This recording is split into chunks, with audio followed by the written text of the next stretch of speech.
বিসমিল্লাহির রহমানির রহিম। আসসালামু আলাইকুম। হিন্দু সম্প্রদায়কে আদাব এবং অন্য অন্য জাতির প্রতি ধন্যবাদ এবং অহিংস গণ অভ্যুত্থান বাংলাদেশের পক্ষ থেকে আপনাদেরকে শুভেচ্ছা। আপনারা সবাই ভালো আছেন? আমার নাম মোহাম্মদ জাহাঙ্গীর আলম। আমার জেলা হলো কুড়িগ্রাম, যাত্রাপুর ইউনিয়নের লোক। আমি অহিংস গণ অভ্যুত্থান বাংলাদেশের পক্ষ থেকে স্বেচ্ছাসেবী সংগঠক হিসেবে কাজ করতেছি।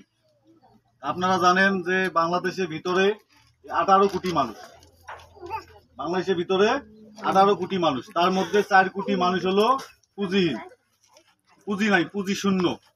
আপনারা নাই, কারণ এমনও পরিবেশে দেখা যাচ্ছে আমরা আছি কজন, 5 জন।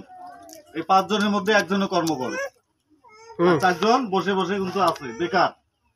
তাহলে আমরা কি করবো? এই 4 জনকে পুঁজি দেব। পুঁজি দিতে গেলে কি দরকার? আমার এখানে আবেদন করতে হবে। আমরা আজকে আছি এখানে, কি দেখেন একটা ফর্ম, এই ফর্মে লেখা আছে নাম, বয়স, মোবাইল নাম্বার আর একটা আবেদন ফর্মে সই। এখানে কোনো সঞ্চয় জমা নেওয়া হয় না এবং আইডি কার্ডের ফটোকপি নেওয়া হয় না। খালি আমরা কি করতেছি? জরিপ করতেছি, মানে কারা কারা এই লোন পেতে আগ্রহী তাদের আমরা জরিপ করতেছি। বাংলাদেশের ভিতরে 18 কোটি মানুষ, তার মধ্যে 4 কোটি মানুষ পুঁজিহীন।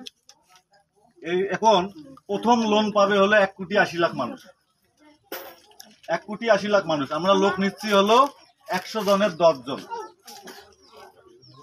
এখানে 100 লোক আছে, আমরা 10টা লোক নেব। 10টা লোক থাকলে আমরা একটা লোক নেব, কারণ যখন 100 লোক থাকবে 90 জনকে পেলে ভুয়া।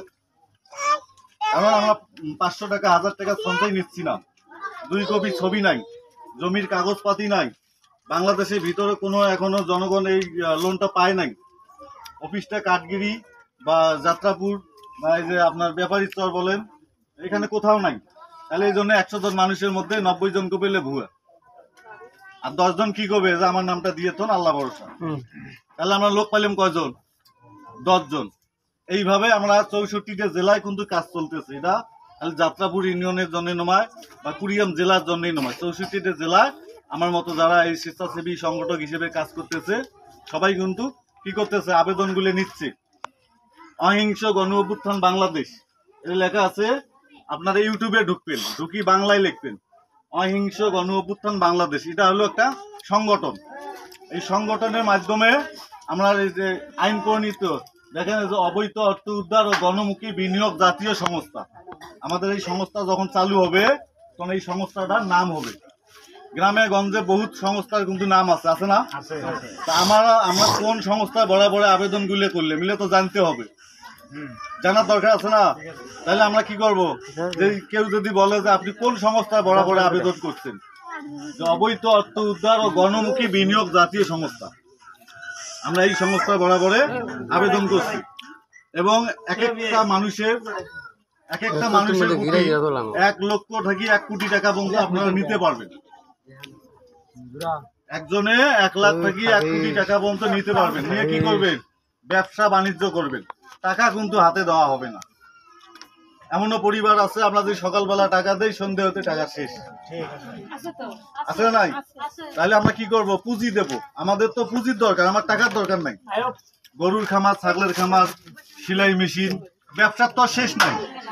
আমাদেরকে সেই ব্যবসার পুঁজি দেব। 1 লাখ লাগে না 1 কোটি লাগে, ওরা পুঁজি দিবে। আমরা নিয়ে পুঁজি কি করব? খাটাবো।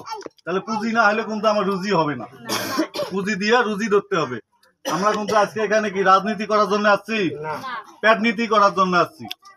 আমাদের পরিবার বাচ্চা কাচ্চা কিভাবে ভালো খাবে, ভালো পড়বে, লেখাপড়া শিখবে, আমরা কিন্তু সেই উদ্যোগটাই নিচ্ছি না। অন্য কোনো রাজনীতির এখানে আলাপ আছে? আমাদের এই 18 কোটি মানুষের মাথায় যে ভ্যাটগুলো বসা হয়, বিগত যারা সরকার নামে ছিল বিভিন্ন রাষ্ট্রে কিন্তু টাকাগুলো পাচার করছে। কার টাকা? আপনার টাকা। আপনারা কিন্তু কেউ জানেন না এই টাকাগুলো আপনার। তাহলে এই টাকাগুলো কে উদ্ধার করবে? আপনার টাকা আমি উদ্ধার করব না আপনাদেরই উদ্ধার করা লাগবে?